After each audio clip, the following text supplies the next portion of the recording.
Hey guys, we are here starting chapter 3 now, and in our book, the first section is kind of focused on what is a function.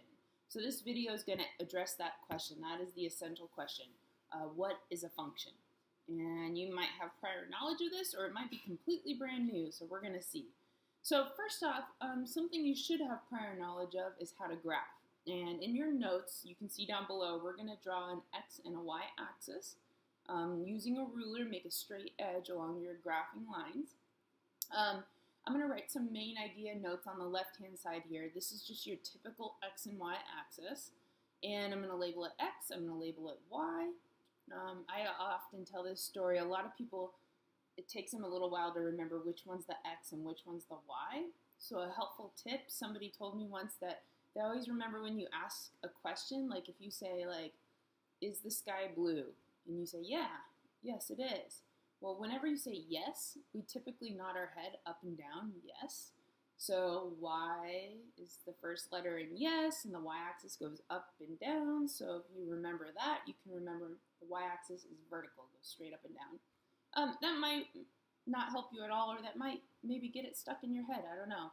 But just remember y-axis vertically up and down, just like when you shake your head up and down. Okay, so first off, if we kind of get into some of the science of it, the y is often referred to as the dependent variable, and the x is referred to as the independent variable. So in your science classes, you talk a lot more about the independent versus the dependent variable, but I want to connect that into what we're doing here in class too.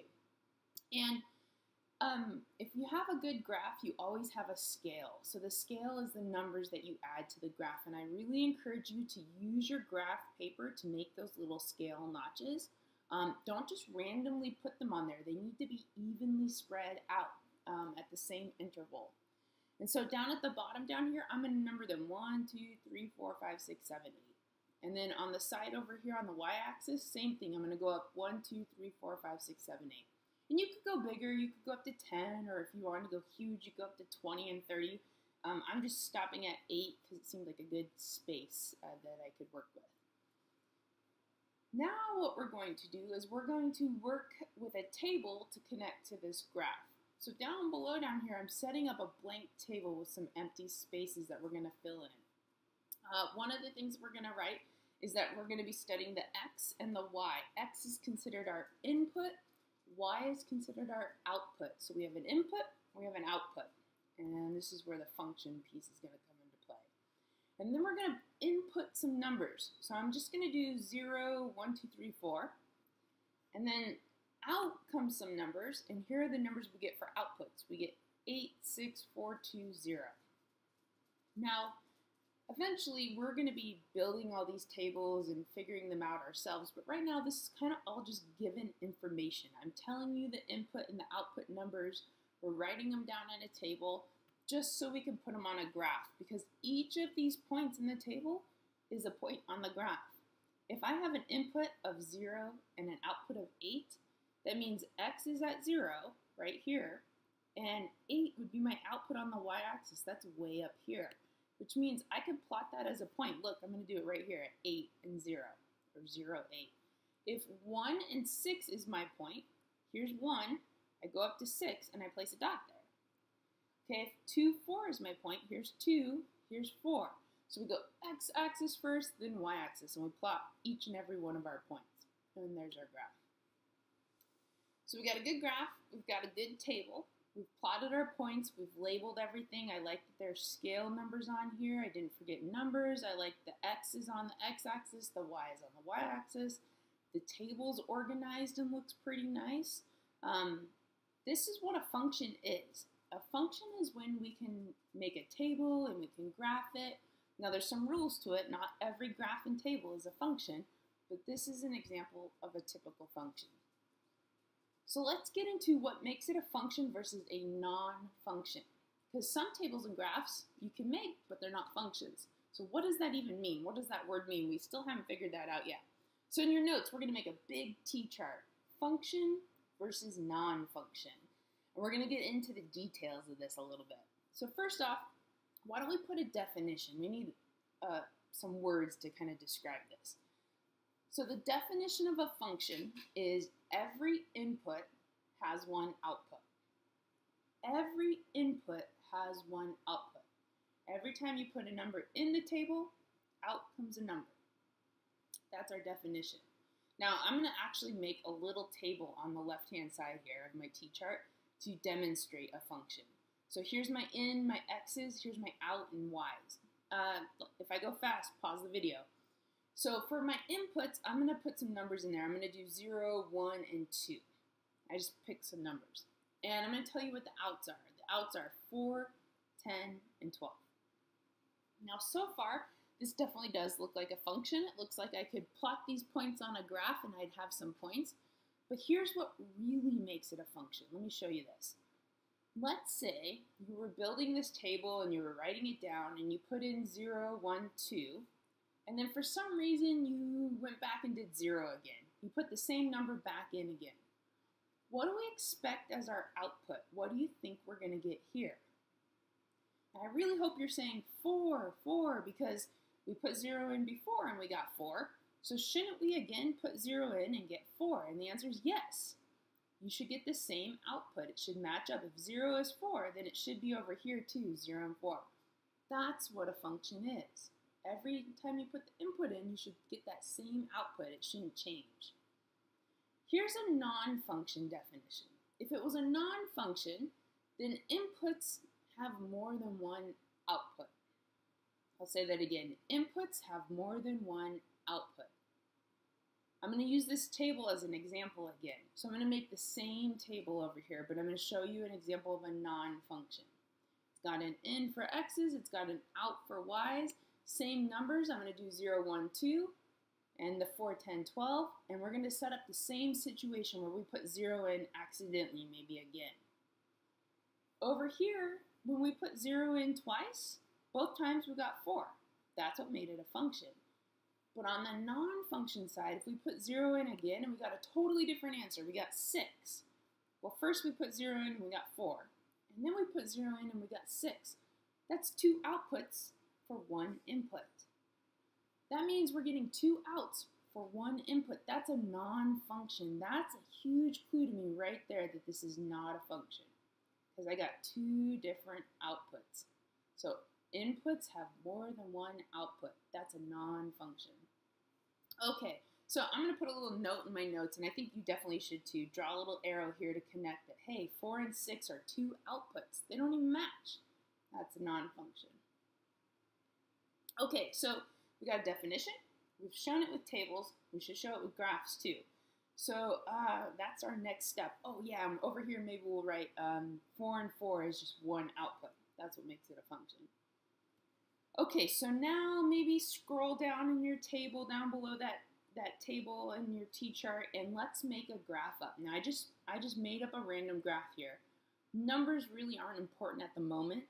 What I've done is I've drawn my XY axis, and you can see this red curved feature here. This is a function. This red curve is a function. So I kind of drew it randomly, just it's not completely random, but for now, for your notes, just a nice curve that goes out, so it kind of looks like mine. That's considered a function, and we're going to look a little more closely at it. Here it is. If you're having a hard time seeing it in my t-chart, I'm going to make it a little bit bigger. But we're going to analyze this just a little bit more. On this curve are points. There's different points along the curve. I have a point at 1, 1, and 4, 2. But if you really stop and think about that, there's a bunch of points in between also. Anywhere on this curve there are points. So they're all over this thing. Let's go back to that actually. The reason I'm showing you that is all of these points are an X and a Y number. 4 is an X, 2 is a Y. 4 is an input, 2 is an output. So it's input outputs. And we're going to compare that graph. We're going to compare that graph to this graph over here, which almost looks the same, except it kind of reflects down below. Now we've got this big curve, but it wraps around. This is going to fall into the category of a non-function. Let's look at it closer. Why is it a non-function? Well, remember those points we were talking about earlier, like 1, 1? We just talked about that's an X and a Y. Well, I still have 4, 2. I still have these points on here, but now I have these reflective points down below. Look, at 1, there's a point up here at 1, 1, but there's also a point down here at 1, negative 1. Now 1 is our input, but we've got 2 outputs, 1, negative 1. Or like go over here to 4. Here's 4, 2, but here's 4, negative 2. That's 2 outputs, 2, negative 2. This is not a function. It does not have a singular output. It's got 2 outputs. 2 and negative 2 are 2 outputs for 4. One of the ways we do this is we draw what's called a vertical line. We draw this dotted line down our graph vertically, straight up and down. And if it hits our graph in more than one location, it's not a function. If it can hit twice like this, there's 2 outputs.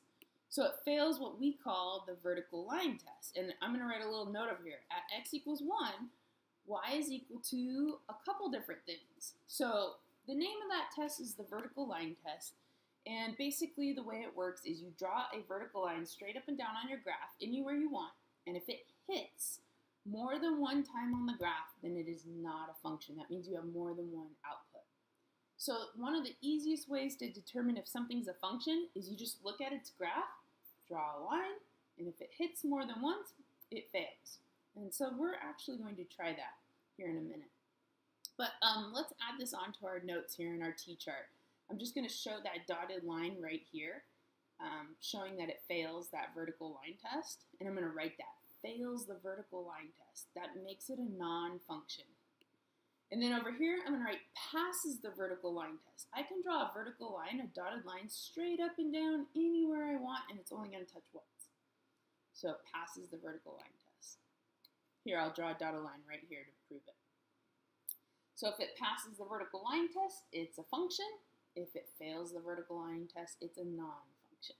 So right now, we're just learning all these definitions and terms because we want to be able to categorize things. Function versus non-function. Eventually it'll be a little more important to us in class. But let's just practice. Let's look at a few graphs and decide, is it a function or non-function? If you want, you could probably put your pencil down for this activity and just kind of run it through in your head and see if you can get these. So I'm going to give you 3 questions, A, B, C, and you just take a look at them, make kind of a mental guess, or if you want to jot it down in your notes, you can do that too. Here's A. The question is do you think this is a function? Yes or no? Function, non-function. So I hope you've kind of casted in your vote, so to speak, in your head of is it a function or a non-function? And it is a function, yes. It passes the vertical line test. You can draw a line straight up and down, and it's going to only touch one time. Even if I went I don't know, way out here and I drew a line straight up and down, it's going to brush through that curve one time only. Only one output. So it passes the test. How about this one? Here's B. Function or not a function? What do you think?